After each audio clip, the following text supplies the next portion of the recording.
Today it's Julia Davis and I'm here with Rob Smith talking about men's circles. How are you doing, Rob? Doing very well, Julia. It's a warm day, so I'm already feeling the temperature rising as we're having the Yeah, conversation. But yeah, I'm doing very well. How are you? I'm good. I'm good. So we met through a friend and you told me about your men's circle. And I really wanted to bring you on the podcast because of the story that you told. And I would love to start with that story and how the origins of Uncommon Man began. Yeah, sure. So, Uncommon Man started around 3.5 years ago. Um, we decided to try and get a group of men together. This is post lockdown for to raise a bit of money for Movember, right? So we tried to get a group of men together in a room. We didn't quite know what form it would take.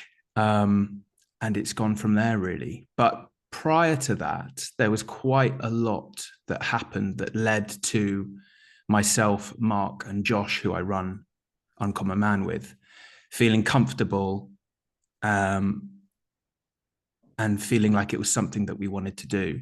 So going back years now, I've got a background in fitness and fitness coaching, and I run a company that provides all sorts of fitness classes.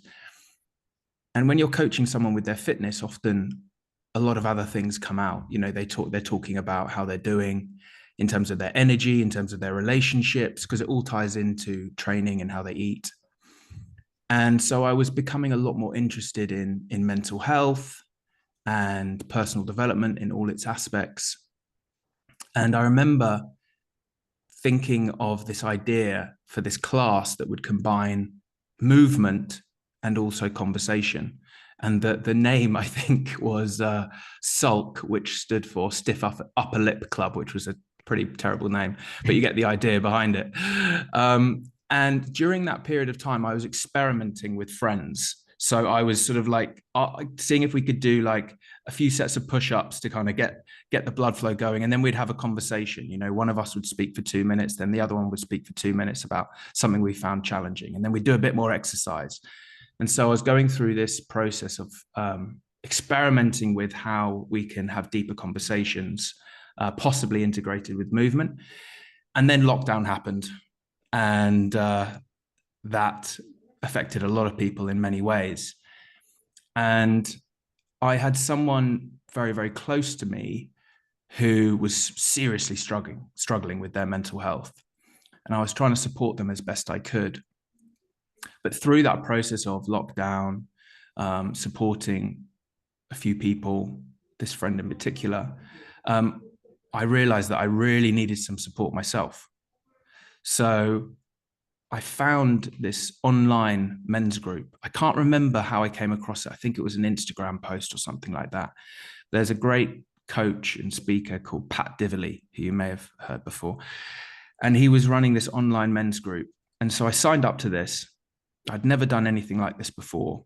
And then suddenly on every Tuesday evening, I was on a Zoom call with, it turned out to be, 20 Irish men, which was actually great. But in lockdown, I felt like I was being transported to Ireland for, a couple of hours a week. And it was an online men's circle, right? So we took it in turns to talk about how things are going and challenges. And Pat would pose questions or little exercises. And I remember one particular moment when things were getting really, really tough for a number of reasons. And I was just on the Zoom call, and I just cried for the first time in a very, very long time. And even though we were in different parts of the world together on this call, just through a screen, I felt very, very connected to the other men. And a lot of them reached out to me afterwards and offered a lot of supportive messages and other opportunities to chat. And I was then sold, completely sold on this idea and the power that some kind of circle, some kind of community, whether it's online, offline. And yeah, when restrictions lifted, myself and my friends Mark and Josh, we thought, let's just see if we can do it. Let's see if we can get a few guys in a room. We didn't know how many we would get. And we managed to get about 25 guys there. And I was pulling in all the favors. I was like asking my friends, just come along. We need people there. We want to see what it's like. Come and try it. We're just trying out this thing. And we kept it very, very simple. We gave each men sort of an opportunity to talk about what's going on. We posed a few questions, and then we did some breath work as well, which Josh runs.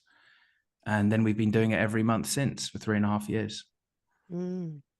Thank you for telling me all of that. It's really good to hear. There's lots that I can pick apart from that. The first thing that kind of comes to mind is the one-to-one work that you did as a fitness instructor. I think that might resonate with people who do one-to-one work in other modalities. So you might be a yoga practitioner teaching one-to-one, or you might be a hairdresser, or any modality where you are working with a client in that basis and you're doing one thing, but you're talking as you're doing it. You can find that things come up. And when that happens, it can be that you're taking on a lot. And it feels great. It can feel really great to be listening to someone's story, to be there for them. But then in that role, it's not your job to give it back. So as they're telling you their fitness journey or their struggles with food or whatever's going on in their lives, you can't then reciprocate by telling them your troubles with food and your issues, because that's not the relationship. And it's really good to find a place where you've got something for you. Is that something that you relate to, that experience? Definitely. I think that's one of the core skills, isn't it? If you're looking to run a circle or a men's group or something like that, is being of service during that session. And there's also, that being said, I do also show, vulnerability, and I share things as well. But that experience, like you said, whether it's a hairdresser is a great example. Asking questions, follow-up questions, giving them a great experience. Maybe that person just wants to be listened to. Maybe they want to ask you a few questions. Maybe they just want silence, and whatever they need, you provide, right? But with fitness coaching, that gave me a lot of skills that were transferable over to running a men's group. I think primarily it is about asking questions and giving that person the space to speak, because therein lies the gold when you're trying to coach someone, right? Rather than giving them all this advice. Yeah. And you talk about the first circle that you ran, that you got these three mates together. How did you come to have that conversation with each other about running the circle? Because it's great that there's three of you. I think that's another thing to pull out, is that when we're starting something, we might have an idea, I need this. Like you went to your online group and you felt you needed it. But then your story goes to these two other people. And it sounds like they didn't go. I mean, I don't know whether they did. Did they go to the online circle that you went to? Or how did it come about that there were three of you? Because that makes a difference. It means it's not on you every month to pull the circle together. You've always got someone else to rely on. I think that's the reason we're still going, to be honest, is because there's three of us. They had not attended that men's circle. Josh was working in the mental health space, and I was working with Mark at the time in wellbeing. So we were all kind of working together in a capacity before. So we knew that we gelled and we could work together, and we brought different things to the table. So we knew we'd be a good team. We'd already tested that. And we were all also fully on board with trying it out, seeing what happened. And it might, and the expectation was, look, this could be a one-off event, or it could be something more, and it doesn't matter at this stage, but let's try it. And yes, the support that we give each other throughout is very, very important. And that support can be as simple as, once we finish the session and we're tidying up the yoga mats, just chatting it through, just reflecting and chatting it through. But also when we catch up and we plan the sessions together, that's very important to do as a team. And I also have, further than those two gents, I have other connections with men who run different men's groups that I chat to, and we share ideas, and we have a WhatsApp group, and we share ideas, what's working well, what the challenges, frustrations, all of that stuff to air in the open, I think is very important. Because as I learned in lockdown, when I was supporting quite a few people during that time, I took too much on, and I basically burnt out myself emotionally. Mm, And thankfully, I found that men's group. So that's been incredibly important to its consistency. mm. So you've basically got the three of you, and at the end of every circle that you run, there's a debrief that isn't formal. So you Yeah, just know that you've created time, that you're not all three of you going off somewhere else very quickly. You've consciously created that time to talk it through. yeah, And you've also got a group, you've got like an informal WhatsApp group with other people who also run men's circles.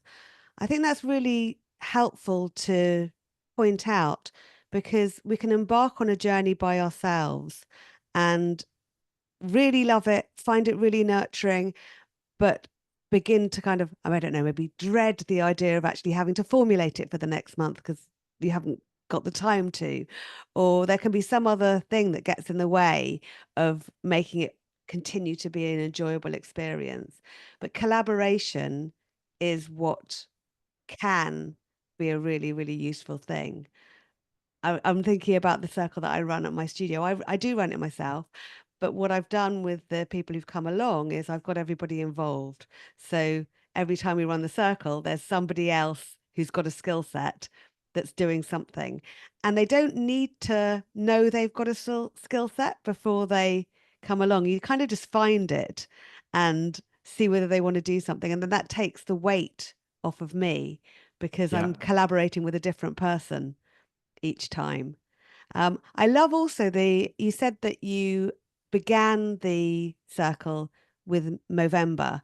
Maybe you can discuss Movember with anybody who's not aware of it. I'm very aware because I've been involved, I know people who've done it, but maybe you can talk about it because it has changed Movember from the seeds of it to what it is now.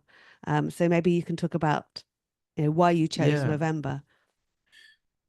Movember is most well known for their mustache growing fundraising campaigns, encouraging to grow a mo, save a bro, I think might be one of the taglines. And they support men's health in general. It's mental health, physical health. I think they started off primarily. To be honest with you, I've forgotten on the It origin, was what the first area was. It prostate prostate? cancer. I Yeah, think it was prostate. prostate cancer. Yeah, Yeah. yeah, or testicular cancer, I think, quickly after that. Um, so, and the origin of that, men are on the whole terrible at getting checked up with stuff like that, right? Uh, so it's very, very important. We just thought that they were a great charity to support because they were covering men's health across the spectrum of mental and physical. And also, that was initially a fundraising event, and we've done other fundraising events for them in the past, like entire day events where we get men in the room for, say, 7 or 8 hours, and we go through different topics, different journeys. But month to month, we charge for the sessions. We charge £20 for the sessions. Now, that money all goes back into the running and promotion of the sessions. So what we found really, really useful for the growth of Uncommon Man, to the point where the majority of the sessions sell out, is the marketing engine behind it. The money that we raise through the ticket sales, we pay for a photographer and a videographer to be there. and to take photos, to take videos, so that we have assets to post online and promote the group. And a lot of the men find us through that means. And it's kind of a bit of a fine line. This is something which I'm sort of working out, and we're working out, is how much you share online from the group. So we would never share audio clips of someone sharing, right? So if someone is sharing something to the group, we would never do that. If someone is crying or in obviously a real heightened emotional state, we wouldn't share that. But a visual clip of someone speaking, someone doing breath work, we do decide to share, because it's what gets more men to understand what this is about and what to expect, and promotes it online so that they can come and try this out. You know, if it becomes this sort of secret club which no one knows about and nothing can be spoken about, nothing can be posted about, then how are more men going to learn about that these things exist? So we've taken the approach to put some of that content out there, sometimes interview the guys on their experience and post about that. And it's worked really, really well in terms of building the community. I think that's a generational thing as well, is the choice to be visual. I know when I run my circle locally, I've actually it's almost had that anonymity, and I've only recently, this is a new circle that I've been running. It's been running only a year, and I've very recently asked people to give me testimonials, so I've got something written saying what their experience is. But every time I run the circle, at the end of it, I'm like, oh, I didn't take any photos. I didn't do that. We've just had this really beautiful, magical experience, and it's completely not connected to any kind of social media. And I do kind of like that. I like going back to the old school of that. But at the same time, I can absolutely see the value in what you've done, and how thoughtful you've been about the way in which you've used that content to promote it. There's nothing wrong, so long as everybody's happy with it, to have photos taken at a Yeah, session. And there's nothing wrong if someone's happy for you to do so, for someone to see a photo of them doing breath work or being animated in speaking. And if you've managed to get the funds to get someone to do that professionally, then that's great. And absolutely, knowing that there's something like that is out there is really important. So you've chosen a very sensible way. It's like every time you're coming together, you've got somebody who's responsible for doing that, and it's funded by the people who come along. So I guess we've got a balance between what people can do and what you're doing now, and what capabilities you've got because of the background that you've got. We can't all do that. You might use next door, you might have a little photo, it might be word of mouth. You might ask the people who come along to your circle to mention it to a few friends.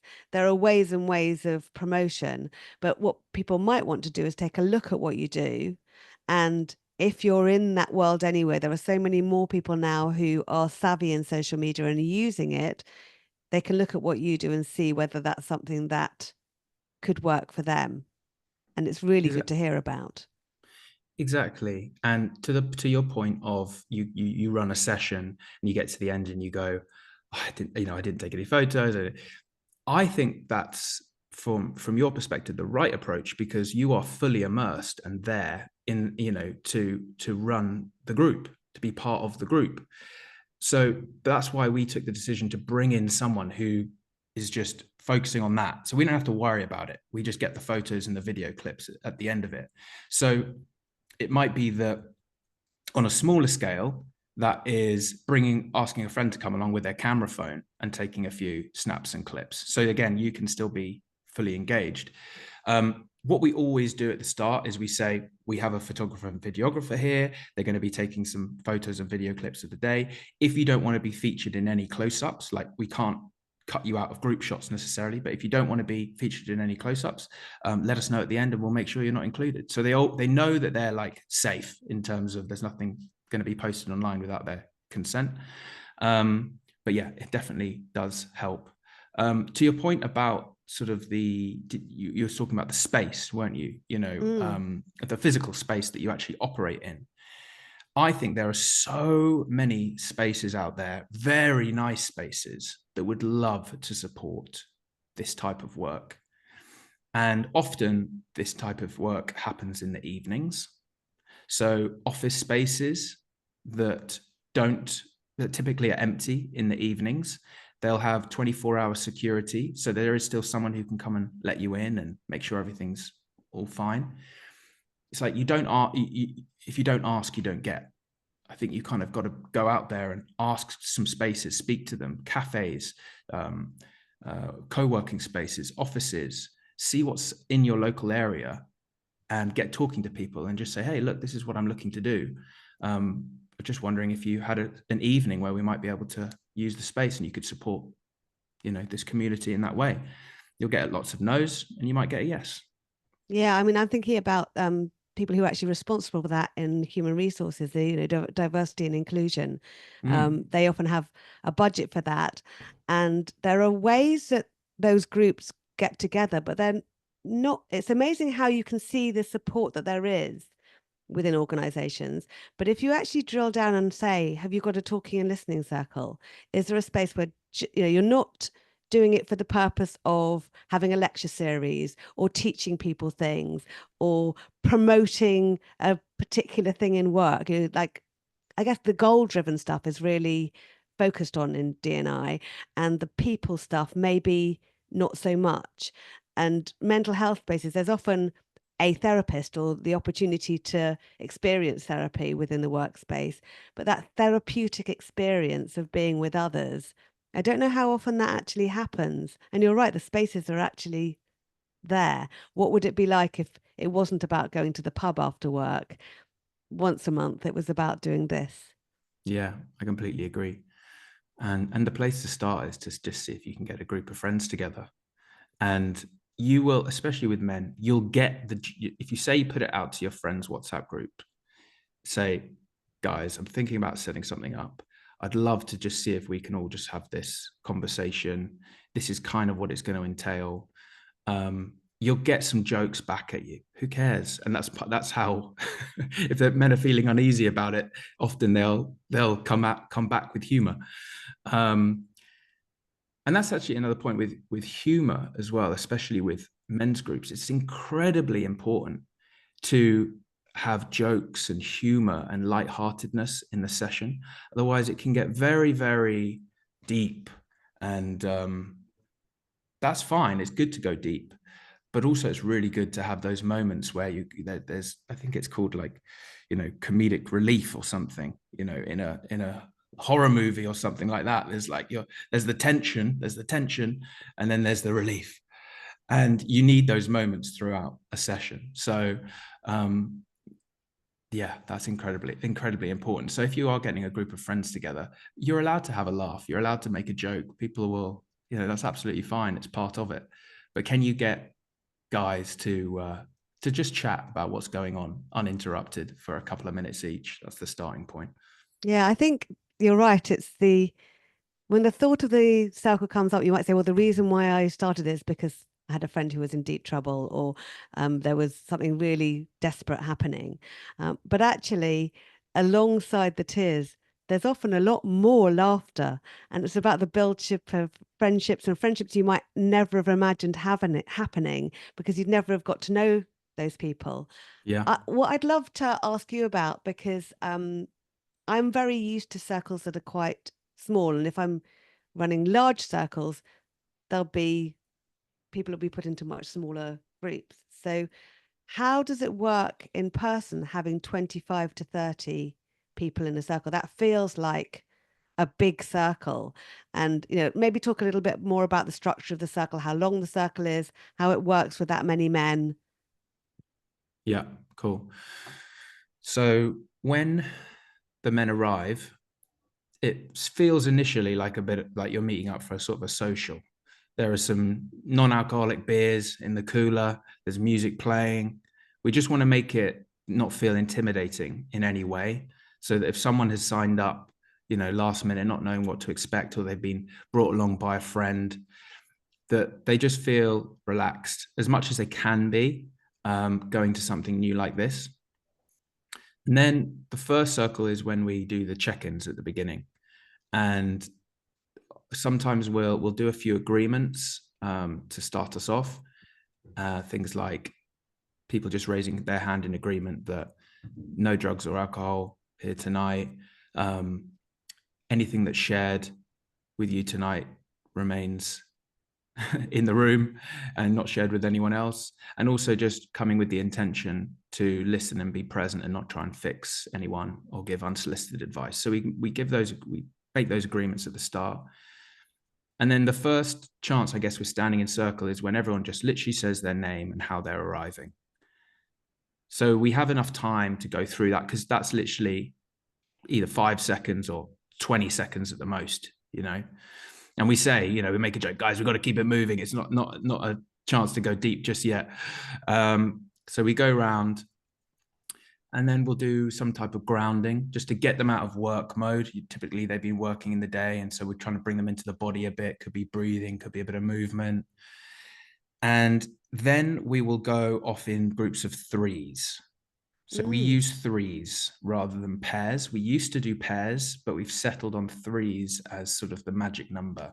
The reason being is any more than that, just for time to give each man in the group enough time to speak. So typically it's 5 minutes that we give each man. You know, if you have a group of 4, that's 20 minutes. If you have a group of 3, that's 15 minutes. But what we found is people really like the fact that it wasn't so intense one-on-one. You can cross the eye contact between two different men, and you're also listening to 2 different men, 2 different experiences. So rather than just one. So that's worked really, really well for us. And then when we come back and stand in circle again, typically after that, there isn't enough time for everyone to do their full reflection. So we do it popcorn style, right? So it's just whoever wants to share in that moment can. We get round maybe 5 people, 10 people at most before moving on to the breath work. But then at the end of the breath work, when typically men have had a real emotional experience, and for some, it can be, you know, really quite intense, that is when we do allocate time for everyone to speak.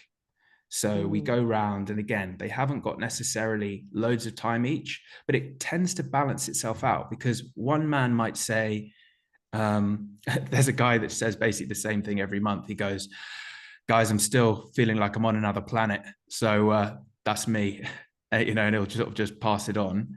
And someone else who feels that they do want to share more might really go deep into something else. Someone might say a few words, someone might say one word. So we don't time that, we don't structure it, but we just go around in that format. So everyone has a chance to verbally reflect and sort of check out, I suppose, at the end of the session, and their voice is heard at the end of the session, even if they're just saying, feeling grateful, lads, thanks a lot.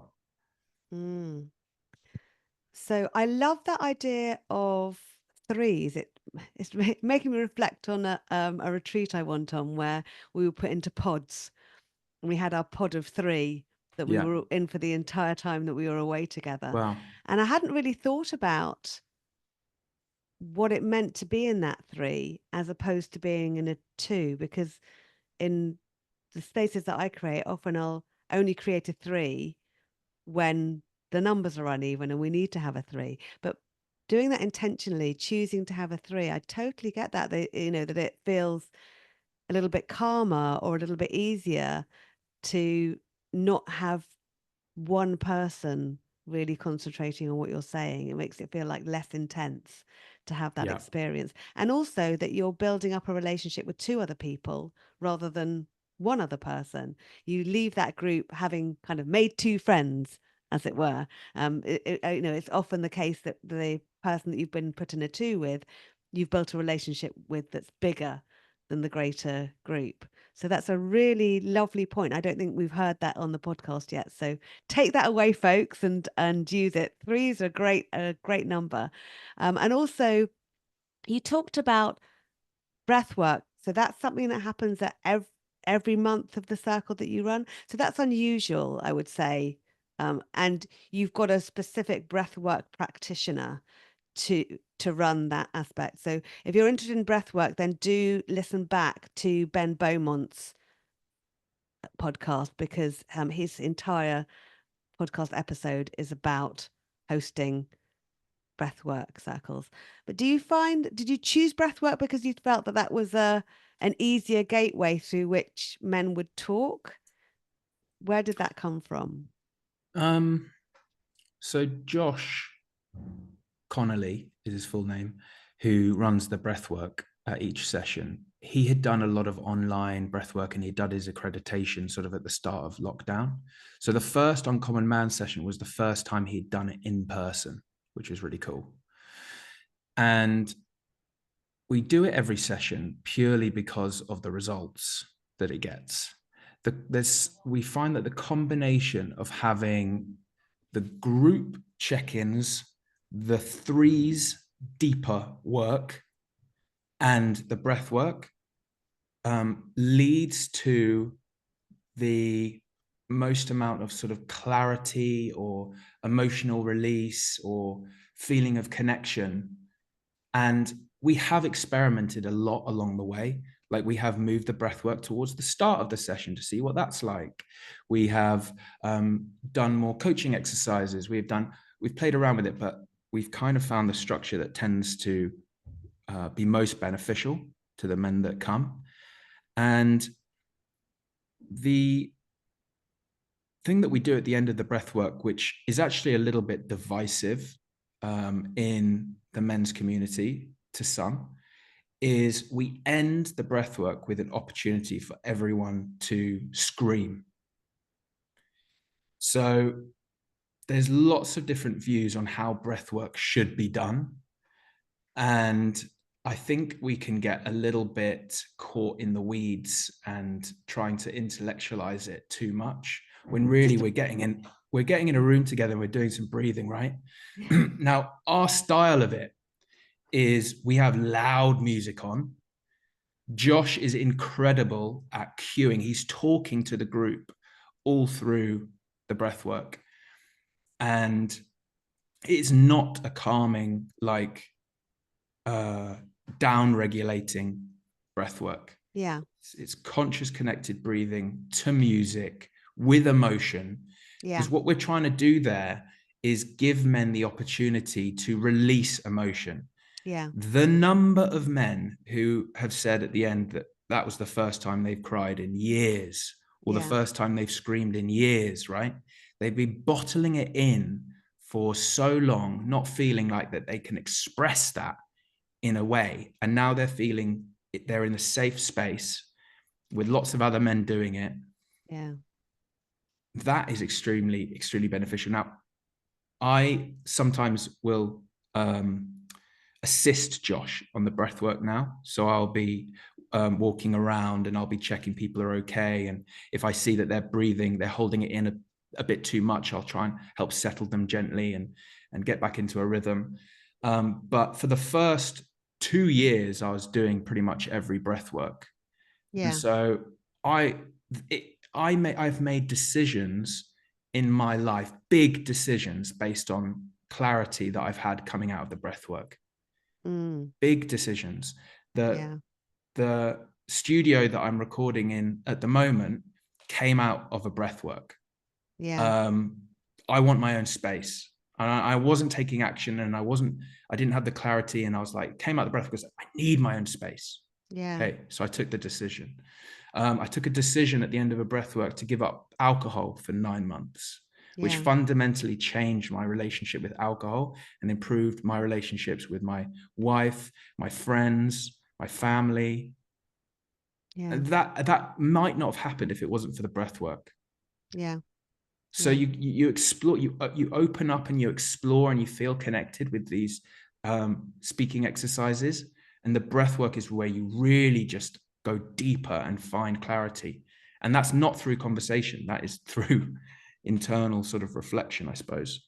There's been men that have said that they've been with members of their family or friends who have died, during the breath work. They felt connected to them. They felt their presence there. Yeah. um, all sorts, all sorts. So I'm a Yeah. big believer in it. And yeah. And some men don't scream. Some men don't scream.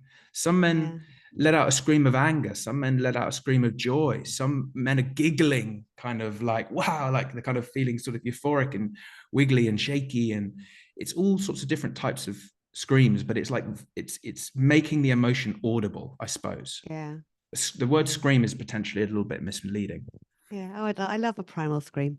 Mm. I mean, I'm getting real vibes of differences between men and women from this, but maybe that's just a difference between me and what you're saying. Because I mean, I'd love to know what you think about that. Like, do you think that it's a male thing that that's what's needed as a conduit? I mean, I've definitely stood on top of mountains with female friends and done a big old scream.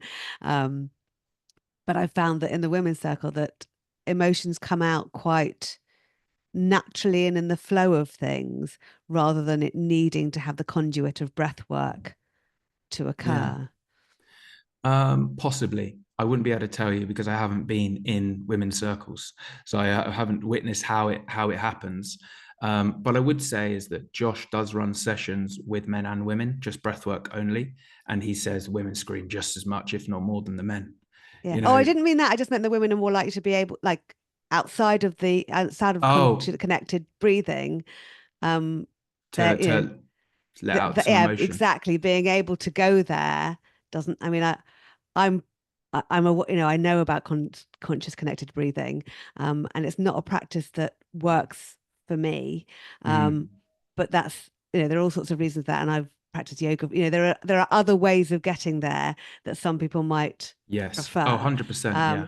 but I totally get that it is something that I mean, I know that's why Ben Beaumont does it. It's like he went somewhere that he'd never been before, and he loves taking people there, and it's Yeah. conscious connected breathing that takes them there. Yeah. So absolutely, if that is something that you want to look into, it sounds like it's very well held in your spaces. And again, I would listen back to Ben Beaumont's because he talks quite a lot about finding somewhere that is held well. And because Mm. it's interesting when you choose practices that really take people to a place and it's not therapy. It's not under the Yeah. guises of supervision. Yeah. So if you're choosing to do that, then it's good to know how well that space is being held Yeah. by Yeah. someone. I completely agree with that. I also just think it's so important that people can feel comfortable to try it, um, whether it's just them. So Josh always says at the end, he says, "Look, guys, you were just breathing to some music, right? So if you want to go home and put on a few tracks and breathe and scream into a pillow, like, you know what I mean? Like you can do this yourself." He always. Now I think Josh does have quite a special ability, right? In the sessions, I think he does, and he travels around Europe delivering sessions now, right? It's Yeah. big. He's got a lot of experience, but he always says, "Look, you can do this yourself. You can do this with a few friends. Like you can do this." But I think that just it is important that you find someone if you are going somewhere where someone is facilitating it. Yes, that person needs to be ethical. They need to be responsible. They need to be experienced for sure. Yeah, yeah. Yeah. It's really interesting to hear that that's the way that your structure has come about and that you've used different skill sets to get there. And we've got a variety of different episodes on the podcast from men who run circles. So it's nice to hear the variety of the things that are out there and hear what could potentially work for you. But you've been very clear about the structure. And one of the things that I love is I don't think I've ever held a circle where I've said, don't bring alcohol or don't come inebriated, don't. And it just shows what kind of spaces you're running, and what you might need to have as your guidelines coming Mm, in, and the fact that you've got drinks there but they're non-alcoholic drinks, yeah, whereas if you were running a circle, something in a different way, like if you go to a party and you're bringing people together, alcohol's the prerequisite. You yeah, can't imagine running a party without having alcohol there. And there could well be, it's kind of like talking circles and sex. They're both things which people may not have done without Yeah. alcohol to help them.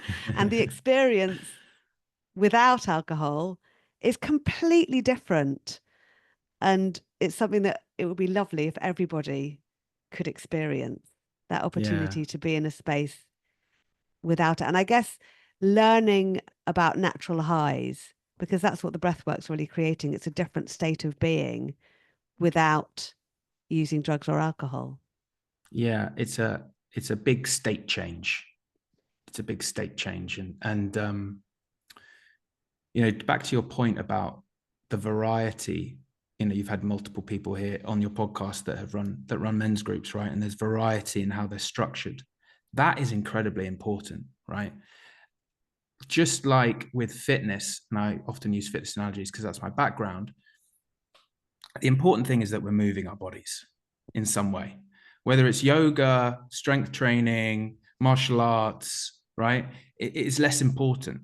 What's important is that people are moving their bodies. And so if all men's groups,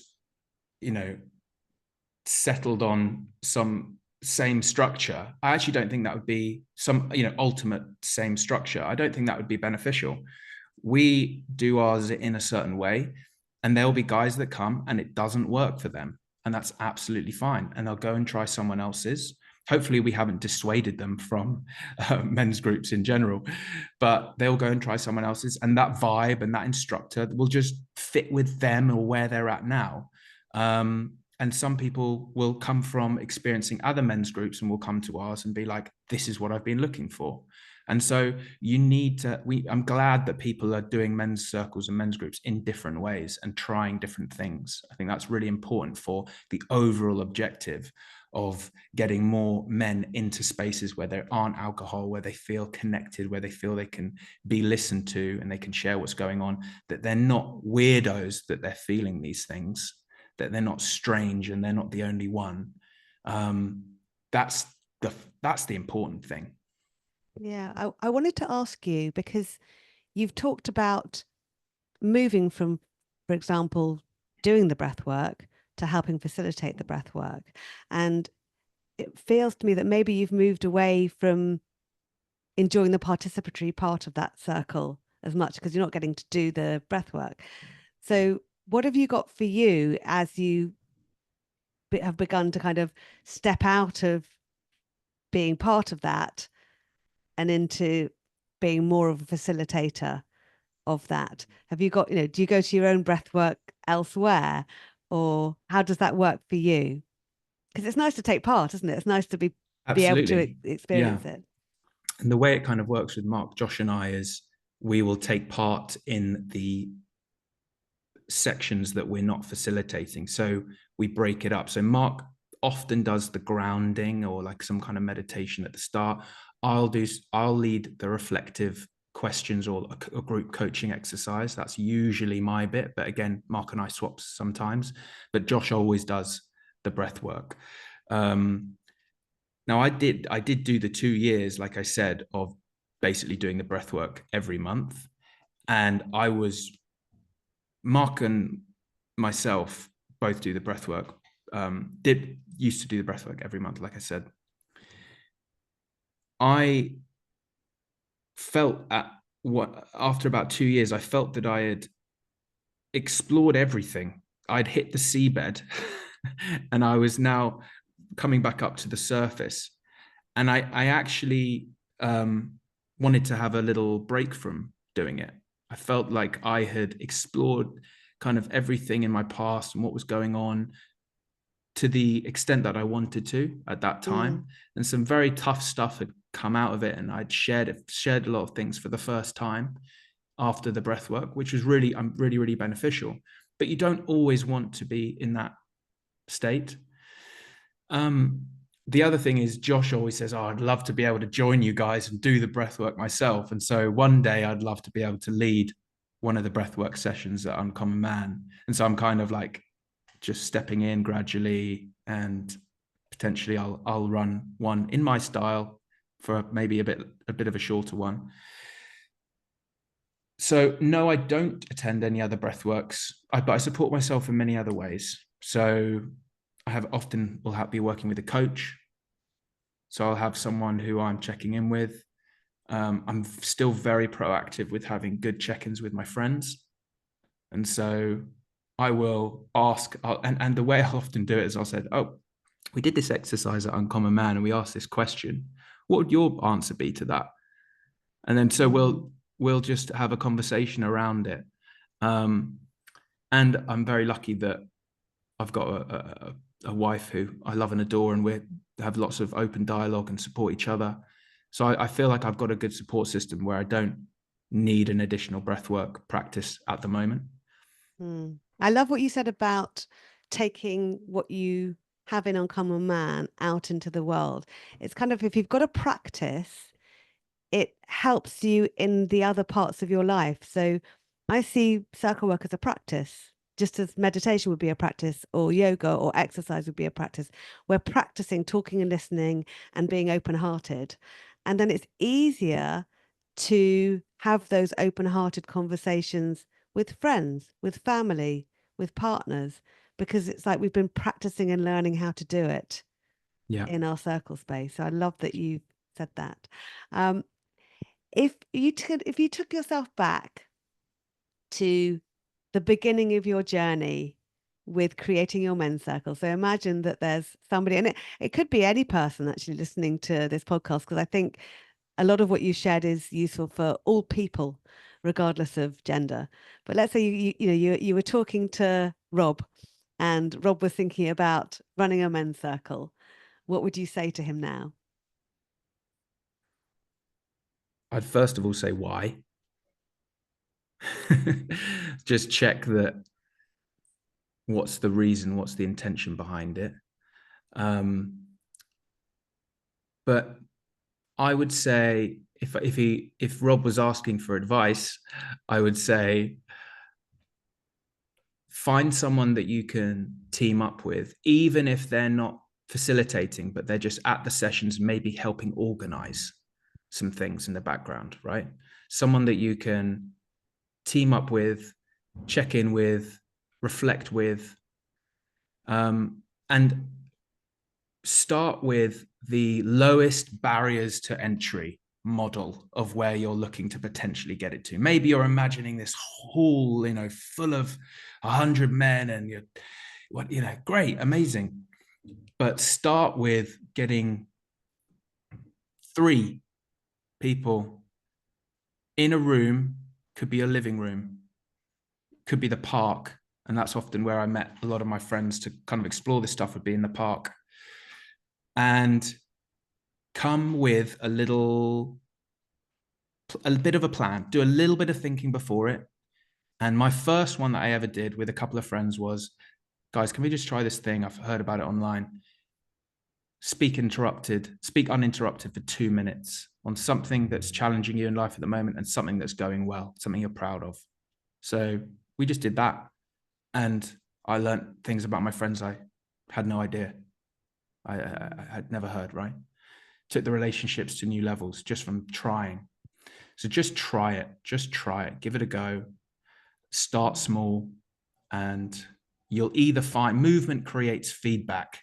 You've got to actually try it to know A, if it's something that you want to continue with, and B, the format that's going to work best.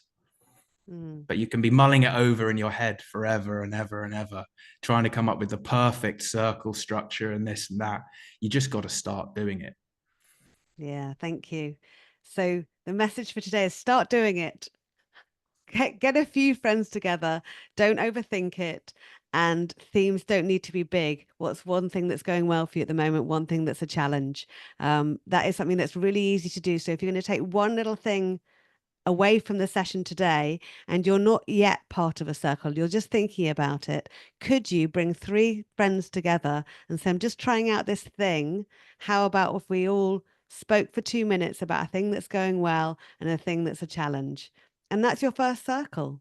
Mm. So thank you so much, Rob. You've given us so many pearls of wisdom today. I love that you run your Uncommon Man circle. And also, if you don't feel like running a circle for yourself and you are a man, join one that's there. We've got a whole variety of options that we've shared here on the Circle Holding podcast. This is a brilliant one of them. Makes me wish that there was a man and I could come along.